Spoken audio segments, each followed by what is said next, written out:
enamored by the idea of changing my name. And this is something that I've thought about ever since I would say in high school, like late high school, around junior year. I made the decision, when I get to where I want to be, or when I have the capability, I am going to change my name. And I think as a kid, I did process why.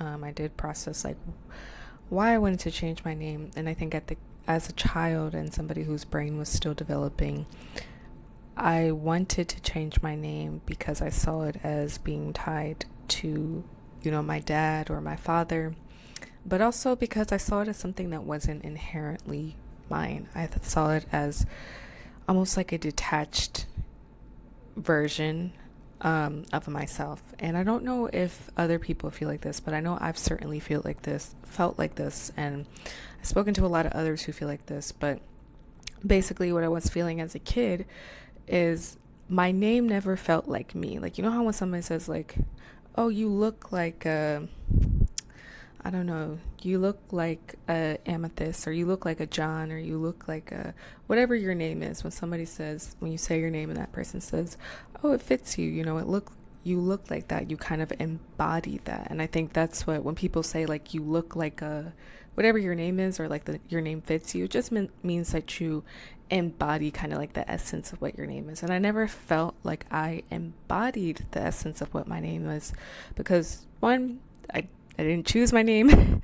None of us chose our name, unless you actually did choose your name and change it, whether legally through government or just as an alias. But I never felt like my name embodied my essence of who I was. I felt like it embodied, my parents, because that's who gave it to me. Specifically, my dad, I think, gave me that name. So I always wanted to remove myself because, the backstory with my father, I'm not going to get into it, but yeah, I've been a misandrist since a young age and cut that man off years ago. But that's not what this video is about.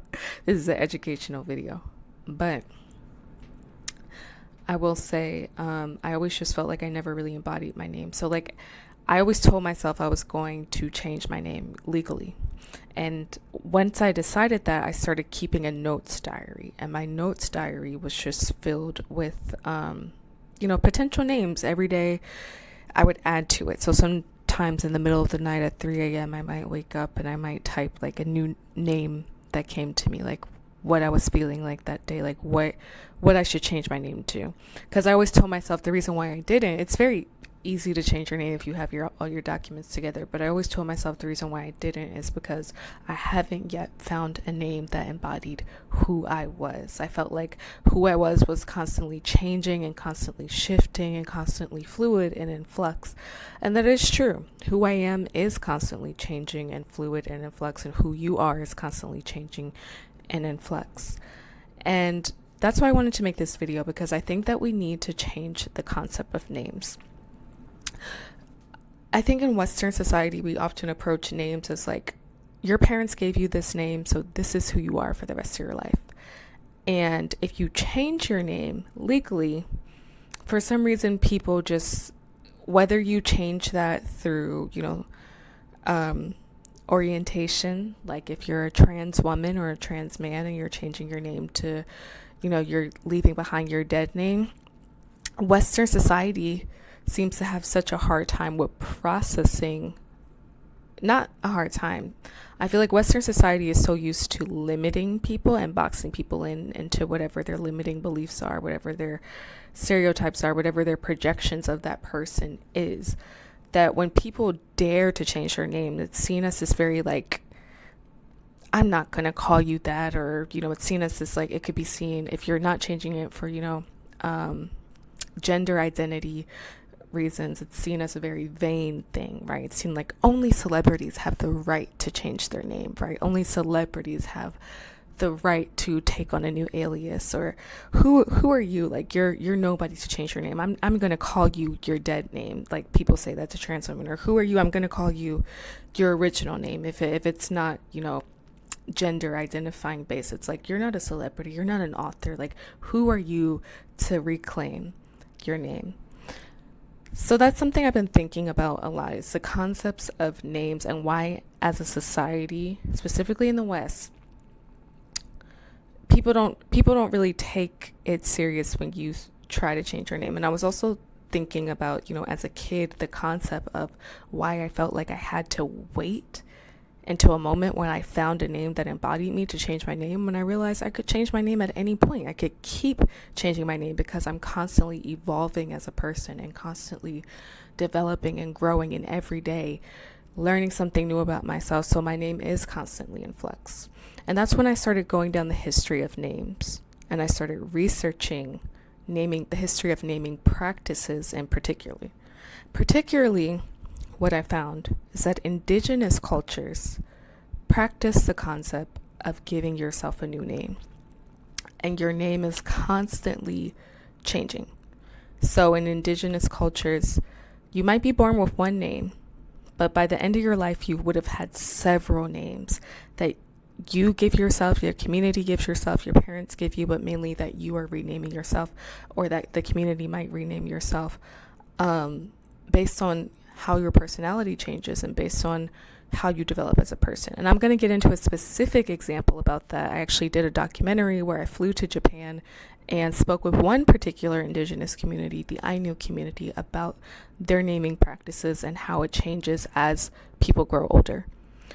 So, with that being said, I do just want to, before I get into that example, I do just want to highlight how Western, specifically white Western society, when I say Western, I'm referring to whiteness anyway. I'm not referring to Black American, because honestly, in our community, it is common to change your name. Like, I know all my cousins had changed their name. Like, everybody has their street name that they're known. So firstly, what I learned, and you'll see this when you guys watch the documentary where I traveled to Japan. Again, it is in the YouTube at incendiaryballoons.com. Please go watch it, because this is just like surface level, but the documentary really goes in depth and you hear directly from Ainu people and Ainu women.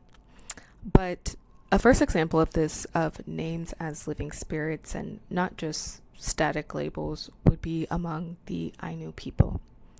So among the Ainu, a name wasn't just a tag that you were born with. It was essentially a spiritual signature that could evolve as whether it be your inner nature, your behavior, or even your, reputation, public reputation within the community changed.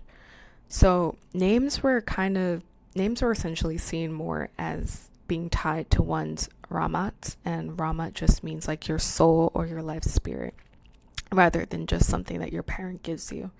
So if your personality shifted, your name would then shift too. So for example, a child given a name that could mean hot-tempered, right? The name could mean like raging waters, or, just some sort of hot temperament at birth, might later, upon showing courage, kindness, or skill, be renamed with a word meaning a strong, gentle river, or it might, that name would eventually change into something that would mean like calm waters. And these later names often came from observable traits or deeds. So whether it be bravery in hunting, healing ability, quick wit, or even a funny incident, right? So changing names wasn't random for Ainu people, and it wasn't really based in more of a spiritual occurrence. It also meant that to keep an old name when you've already changed inside was seen as a false representation of your spirit. So it was a personality-based renaming ritual, essentially. So when someone's personality had clearly developed, often between, I would say, the developmental years of 5 to 9, a renaming ritual took place. Ethnographic notes from early 20th century and Hokkaido fieldwork described it roughly like this. The elder, or the Tsuskar, which is essentially a shaman, would observe the child's traits, how they interact with others, their skills, their temperament. Then, secondly, family members would gather and discuss possible new names, often using metaphors. So, for example, bright dawn or gentle snow. These are just examples I'm giving.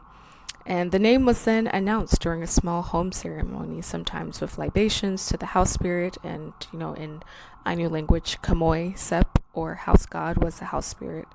And an offering or some sort of food was given. From that point on, everyone in the village would begin using the new name. So the old name would be dropped, and just completely dropped, because it would be considered taboo to call someone their old name or their dead name. And it would almost be like calling someone by the wrong soul. So if a person's life later took a dramatic turn, for example, they became a renowned hunter or a healer, or even suffered a profound tragedy, another name change would then occur in adulthood. And it would keep going like this. And this was, a realignment of the name with the spirit's current path. Now, what I think would be great is if we did this for ourselves. If we didn't look, we could look to the community to rename us, but also if we just did it ourselves and constantly changed our name based on who we thought we were, and, the things that we've overcome and how that represents us. I think that would be just like an incredible shift in so many ways for American, mental health and different sociological reasons as well. But I don't even want to just say American, but in general, because I don't really think anybody really still practices that consistent name change throughout your life.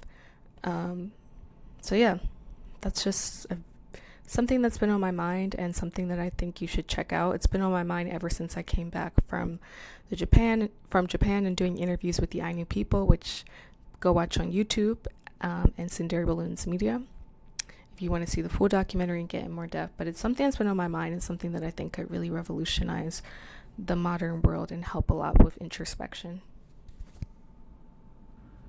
Everybody has like their street name that they're known as, or like they're just their name in the neighborhood, or like what their friends and family calls them in Black communities, and also in Latin communities. Like basically any community of color, we rename ourselves, but our names don't constantly change. And that's what I want to point out here. It's like, even though within different communities of color within the states, we do rename ourselves, like we have a new name, it's not constantly changing based on our personality. And that's why I want to get into a really, really unique practice that Indigenous Ainu people practice. And again, if you want to see the full documentary and hear all about, how... Sorry, my mic. Okay. If you want to see the full documentary and hear all about how they changed their name based on, different stages of life, you can go to YouTube and watch it at Incendiary Balloons Media. It's a documentary about Ainu culture. It's actually in the bio on TikTok, and on the YouTube page is a documentary about Ainu way of life. That's AINU, and Incendiary Balloons Media on YouTube, and also on our website, incendiaryballoons.com. But yes, basically what I found with Ainu culture is that